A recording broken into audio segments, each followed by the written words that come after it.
Hàng quay ngay.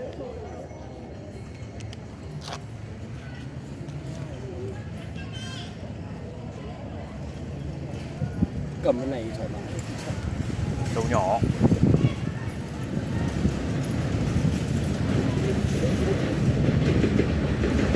Một không.